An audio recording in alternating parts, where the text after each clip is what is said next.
Welcome to all. இன்றைக்கி நம்ம 8th social சமச்சீர் கல்வியில் ஹிஸ்ட்ரியில் unit 6 development of industries in India இந்த லெசனோட கண்டினியூஷன் தான் பார்க்க போகிறோம். ஸோ பார்ட் 1 வீடியோவில் ஏற்கனவே நம்ம பார்த்துருந்தோம். ஸோ அதனுடைய continuation competition of machine made goods. So machine made குட்ஸ்க்கு இருந்த போட்டி அதை பற்றி தான் பார்க்க போகிறோம். Textile was the oldest industry in India. The highly specialized skills of Indian weavers and the low production cost gave a tough competition to the European manufacturers. It led to the invention of cotton age, flying shuttle, spinning jenny and steam engine in England, which made the production of textiles on large scale. India became the market for the finished products of Britain. As a result, peasants who had supplemented their income by part-time spinning and weaving had to now rely only on cultivation. So they lost their livelihood. Moreover, the Indian goods made with primitive techniques could not compete with industrial goods made in England. So இந்த machine மேடில் தயாரித்த பொருட்களுக்கும் இதுக்கும் இருந்த போட்டி. So இந்தியாவோட பழமையான தொழில் அப்படின்னு பார்த்தீங்கன்னா வியூவிங் நெசவு தொழில் தான். ஸோ டெக்ஸ்டைல் இண்டஸ்ட்ரி தான் வந்து இந்தியாவோட பழைய தொழில் அப்படின்னு கூட சொல்லலாம். ஸோ இந்தியாவில் இருக்கக்கூடிய வியூவர்ஸ் வந்து ரொம்பவே பவரானவங்கன்னு சொல்லலாம். ஏன்னா அவங்களுடைய ப்ரொடக்ஷனில் மேக் பண்ணக்கூடிய ட்ரெஸ் எல்லாமே வந்து ரொம்ப சிறப்பாக இருக்கும். அதனுடைய குறைந்த உற்பத்தி செலவு வந்து யூரோப்பில் இருக்கக்கூடிய உற்பத்தியாளர்கள் வந்து ரொம்ப போட்டியாக இருந்துச்சு. ஸோ இந்த போட்டினால் பார்த்திங்கன்னா இங்கிலாண்டில் காட்டன் ஜீன் அண்ட் தென் பறக்கும் எரிநாடா அண்ட் தென் நூற்கும் ஜெனி மற்றும் வந்து நீராவி இயந்திரம் இதெல்லாம் வந்து கண்டுபிடிச்சாங்க. ஸோ அது வந்து நெசவு உற்பத்தியை பெரிய அளவில் உருவாக்கவும் உதவியது அவங்களுக்கு. ஸோ பிரிட்டனில் மேனுஃபேக்சர் பண்ண பொருள் எல்லாமே வந்து இந்தியா தான் மாறியது. ஸோ இதனுடைய விளைவு எப்படி இருந்துச்சுன்னு பார்த்திங்கன்னா பகுதி நேர வேலையாக இருந்த வியூவிங்கும் அண்ட் தென் வந்து த்ரெட் மேக்கிங்கும் ஸோ ஸ்பின்னிங்கும் வியூவிங்கும் வந்து அவங்க வந்து விட்டுட்டாங்க. அது வந்து பகுதி நேர வேலையாக மாற்றிட்டாங்க. ஏன்னா அது வந்து அவங்களுடைய வருமானத்துக்கு பத்தலை. ஸோ அதனால் வந்து விவசாயத்தையும் அவங்க வந்து அப்போ ஸ்டார்ட் பண்ண ஆரம்பித்தாங்க. ஸோ பார்ட் டைம் ஜாபாக வந்து வியூவிங்கும் ஸ்பின்னிங்கும் வச்சுக்கிட்டு அதில் அவங்களுடைய ஃபுல் டைம் ஜாபாக கல்டிவேஷனாக மாற்றிட்டாங்க. ஸோ அது மூலிமா தான் அவங்களுடைய தேவைகளை அவங்க பூர்த்தி செய்கிறதுக்கு இருந்துச்சு. இது வந்து அவங்களுடைய வாழ்வாதாரத்தை இப்போ வந்து கல்டிவேஷன் அவங்களுக்கு போகலை அப்படின்னாக்கா அவங்களுடைய வாழ்வாதாரத்தை வந்து இழக்கக்கூடிய நிலைமைக்கும் அவங்க தள்ளப்பட்டாங்க. ஸோ அது மட்டும் இல்லாமல் பழமையான தொழில்நுட்பத்தோடு தயாரிக்கப்பட்ட இந்திய பொருட்கள் எல்லாமே வந்து இங்கிலாந்து இயந்திரங்களால் தயாரித்த பொருளுக்கு போட்டி போட முடியல. ஏன்னா மிஷின் மேட் அப்படின்னாக்கா நிறைய குட்ஸ் வந்து அவங்க தயாரிப்பாங்க. ஸோ நம்ம வந்து ஹேண்ட்மேட் திங்ஸ் அப்படின்னாக்கா இப்போ மிஷின் மேட் திங்ஸ் வந்து 10 வந்து மேனுஃபேக்சர் பண்ணாங்க அப்படின்னாக்கா ஹேண்ட்மேட் திங்ஸ் வந்து 1 தான் மேனுஃபேக்சர் பண்ண முடியும். ஸோ அவங்களுக்கு வந்து போட்டியாக நம்மளால் ப்ராடக்ட்ஸ் வந்து மேனுஃபேக்சர் பண்ண முடியல. ஸோ இதுவும் வந்து ஒரு காரணமாக சொல்கிறாங்க. அடுத்து the drain theory of Dadabhai Naoroji. So Dadabhai நேருஜியோட செல்வ சுரண்டல் கோட்பாடு அப்படின்னு கூட சொல்லலாம்.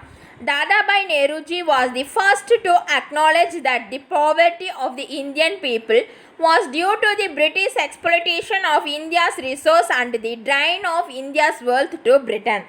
ஸோ ஆங்கிலேயர்கள் பிரிட்டிஷ் வந்து இந்தியாவில் வளங்களை சுரண்டுவது வந்து இந்தியாவினுடைய செல்வங்களை வந்து பிரிட்டனுக்கு கொண்டு செல்வதுமா இருந்தாங்க. ஸோ நம்மளுடைய வெல்த் எல்லாத்தையுமே வந்து எடுத்துகிட்டு அவங்க பிரிட்டனுக்கு எடுத்துகிட்டு போனாங்க. நம்மளுடைய வெல்த்தை மட்டும் எடுத்துகிட்டு போகல, நம்மளுடைய செல்வங்கள் அதன் விலை மதிப்பற்ற பொருட்கள் எல்லாமே. ஸோ இது வந்து இந்திய மக்களை வந்து வறுமைக்கு நம்மளுடைய போவர்ட்டி கீழே கொண்டு போகிறதுக்கான முக்கிய காரணமாக இது வந்து தாதாபாய் நேருஜி வந்து சொல்கிறாங்க.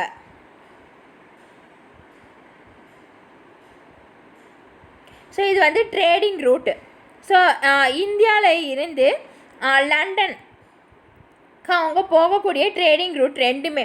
ஸோ வந்து சவுத் ஆஃப்ரிக்காவை சுற்றி கொண்டு போவாங்க. அண்ட் தென் வந்து meridian C and then red C வழியாக ஒரு ட்ரேடிங் 2 பாத்தில் வந்து அவங்களுடைய ட்ரேடிங் ரூட்டாக அவங்க வச்சுருந்தாங்க.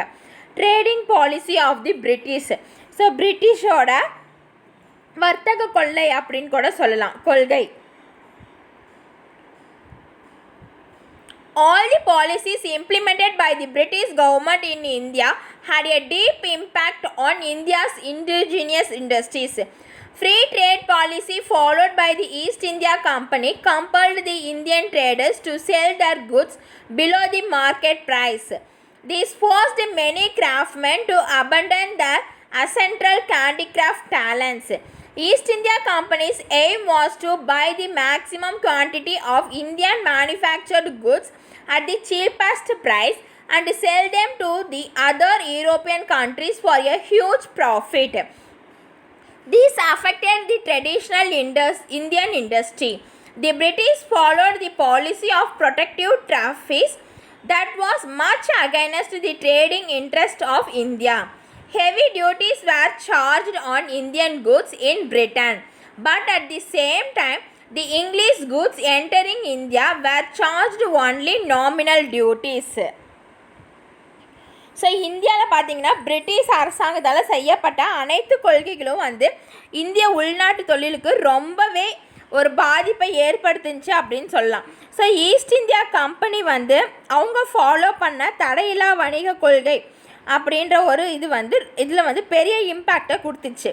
ஸோ இந்தியாவில் இருக்கக்கூடிய பொருள்கள் எல்லாமே வந்து குறைவான விலைக்கு பிரிட்டிஷ் வாங்கிக்கிட்டு அதை அதர் கண்ட்ரீஸ்க்கு வந்து அதிகமான விலைக்கு விட்டுறாங்க. ஸோ இதன் மூலயமா அவங்க வந்து ரொம்பவே லாபம் அடைஞ்சாங்க.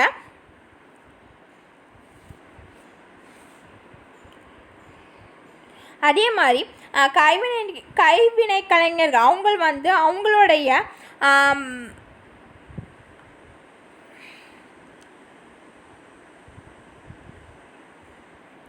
அவங்களுடைய பாரம்பரிய தொழில் அப்படின்னு சொல்லுவோம். ஸோ அந்த கைவினை பொருட்களை அவங்க வந்து ரொம்ப திறமையாக செய்வாங்க. ஸோ அதை வந்து அவங்க கண்டிப்பாக எந்த ஒரு பொருளும் செய்யக்கூடாது அப்படின்ட்டு கட்டாயப்படுத்தி அவங்களுடைய தொழிலை வந்து விடவும் வச்சாங்க. So British East India company வந்து இந்தியாவில் நம்ம தயாரித்த பொருள் எல்லாமே வந்து ரொம்ப குறைஞ்ச விலைக்கு வாங்கிக்கிட்டாங்க. அட் த சேம் டைம் அதை வந்து யூரோப்பியன் கண்ட்ரீஸ்க்கு வந்து அதிக விலைக்கு விற்க ஆரம்பித்தாங்க. ஸோ இது வந்து இந்தியாவுடைய பாரம்பரிய தொழிலை வந்து ரொம்பவே பாதிப்பு பண்ணுச்சு அப்படின்னு சொல்லலாம்.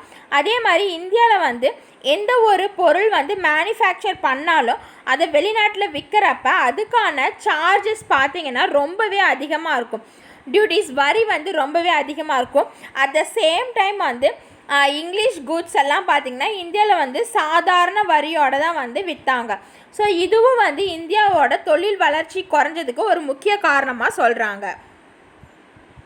அடுத்து டீஇண்டஸ்ட்ரியலைசேஷன். So தொழில்மயம் அழிதல். During the first half of 19th century, Western countries were experiencing industrialization. India suffered a period of industrial decline. So 19th centuryயில் ஃபஸ்ட்டு ஹாஃப் வரைக்குமே பார்த்திங்கன்னா வெஸ்டர்ன் கண்ட்ரிஸ் எல்லாமே வந்து ரொம்பவே வந்து தொழில்மயமாக இருந்துச்சு.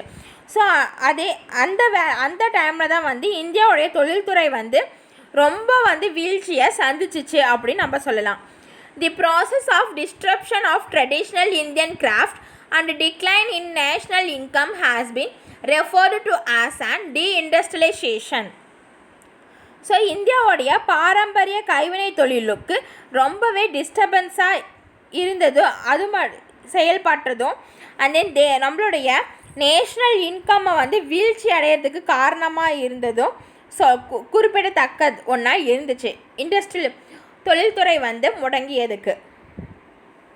தி Indian domestic industry could not have withstood foreign competition, which was backed by a powerful industrial organization, big machineries, large-scale production. The difficulties in Indian industries was complicated further by the construction of Suez Canal, because of which transport cost was reduced, which made the British goods cheaper in India. The main cause for the decline of handicraft industries was the greater employment opportunities and income generating effect of the modern factories.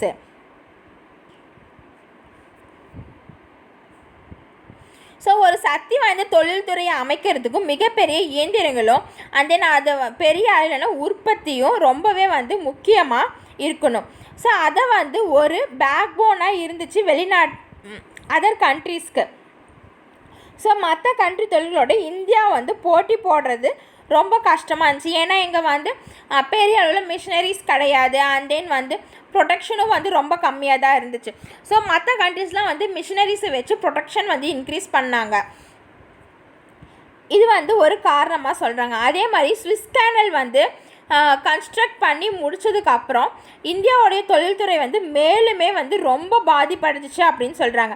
ஏன்னா Swiss canal வந்து build பண்ணுற வரைக்கும் trading வந்து ரொம்பவே distance அதிகமாக இருந்துச்சு. So Swiss canal build பண்ணதுக்கப்புறம் red C meridian C வழியாக ஈஸியாக வந்து யூரோப்பை வந்து அவங்க ரீச் பண்ணாங்க.